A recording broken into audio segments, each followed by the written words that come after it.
वापि स्मरन् भावं यत्यन्ते कलेवरं तं तमेवैति कौन्तेय सदा तद्भावभावितः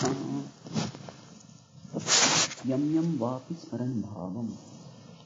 Whatever is the bhava, whatever is the nature that we remember, whatever is it that we remember, yam yam, whatever it is, yatyante kalevaram, at the time of death, tam tam evaiti kaunteya, that we will attain, eva iti kaunteya, sada tadbhava bhavitaha, always tadbhava bhavitaha. So the word bhava comes in this word thrice. First is smaran bhavam, yam yam vapi. That is in the A part, the first line of this verse. And sada tadbhava bhavitaha. It comes again in the last compound word of the last line. Now, herein we see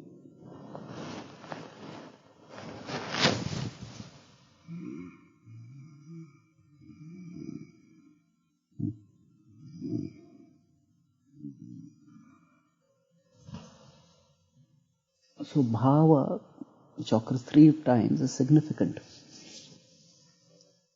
The first 2 occurrences of the word bhava simply refer to nature. Bhavitaha means to become, to attain that nature. So, whatever is our emotional disposition becomes our physical position. Position in the sense that we become positioned in a corresponding physical body. And this is an aspect of the merciful arrangement of the Lord. When we live in the world, we choose to do various things depending on our psychophysical nature. And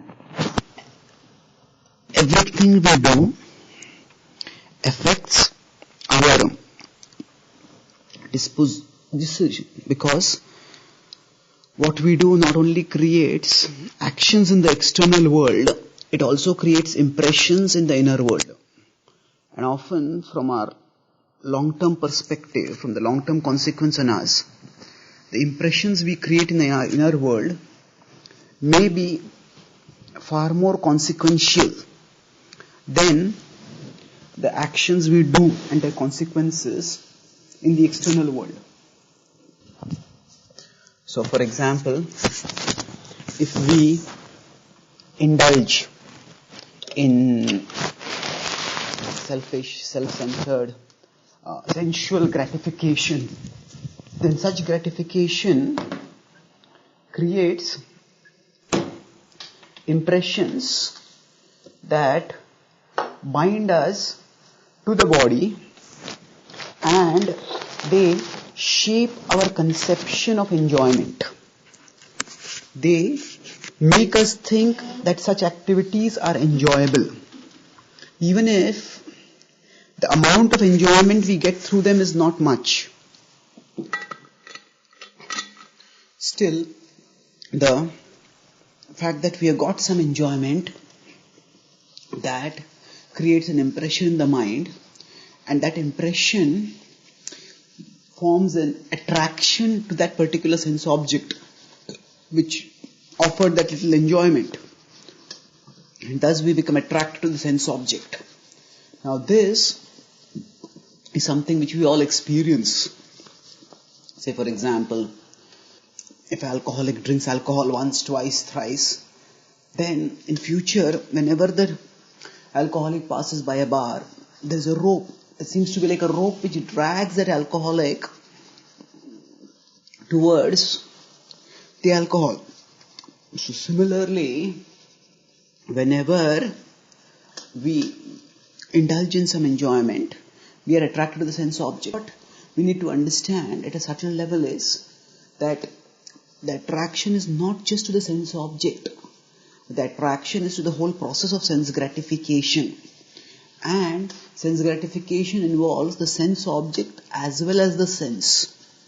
So when we have developed a particular conception of enjoyment, then at a subtle level, our consciousness gets attracted towards the corresponding arrangement for that kind of enjoyment.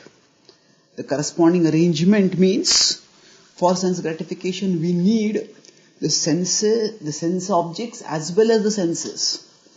So, as per the desires that we have cultivated, as per the indulgences, as per the pleasures that we have indulged in, and accordingly as per the impressions that we have created, they shape our next life's body, because the body provides us the senses by which we can enjoy the sense objects.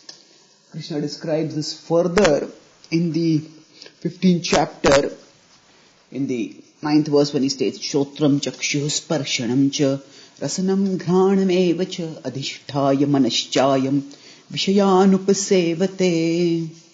This is Shotram chakshuh sparshanam cha. Shrotra is the ears. So Krishna is talking about the 5 senses over here. Shotram chakshuh sparshanam cha. The ears, the eyes, the sense of touch, skin. Rasanam ghranam eva cha. The tongue and the nose. Adhisthaya manaschayam. They are all centered around the mind. They manifest through the mind, we could say. They are grouped around the mind. Just as the fingers are grouped around the palm, and initially just an appendage for the hand appears, and then on the appendage for the arm, the fingers appear. We are talking about how the process of growth takes place within the embryo of the womb. Embryo in the womb. So just as from the appendage of the hand, which is just initially just a shapeless appendage moving onwards, then the fingers grow like that. From the mind, the senses grow. So right now, depending on the kind of the mind that we are cultivating, accordingly, we are also cultivating a body that we will get in our next life. Shariram yadabapnoti yachapyutkramati grihitvaitani sanyati vayurgandhani vashayat. So, gandha, vayu. So the soul leaves one body and gets another body. And the process, subtle process of transmigration that does this is centered on the principle of that. So not exactly bhakti here. Bhakti determines how we will get an eternal spiritual body and attain Krishna's abode. But this is dependent on the principle of bhava bhavitaha.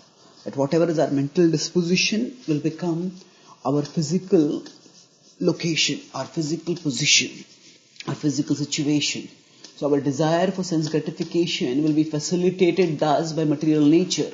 So perhaps some simple example, that if a person likes to eat flesh, that desire which is being cultivated to eat flesh, there is some for us to do that in the human body because we have some canine teeth.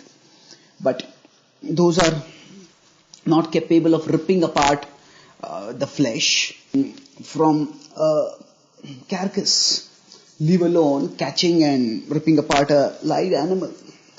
So if we cultivate that kind of desire to enjoy eating of flesh, then our consciousness will be attracted towards that kind of body, which will provide us the senses to enjoy the kind of sense objects that we are craving for. And in that way, we will continue in the cycle of birth and death. So this verse is a general principle of the verse which says that if we remember Krishna, we will attain Krishna. So it is not an exception It is the culmination. Remembrance of Krishna is the culmination of the principle of remembrance leading to the determination of our next life existence. Thank you.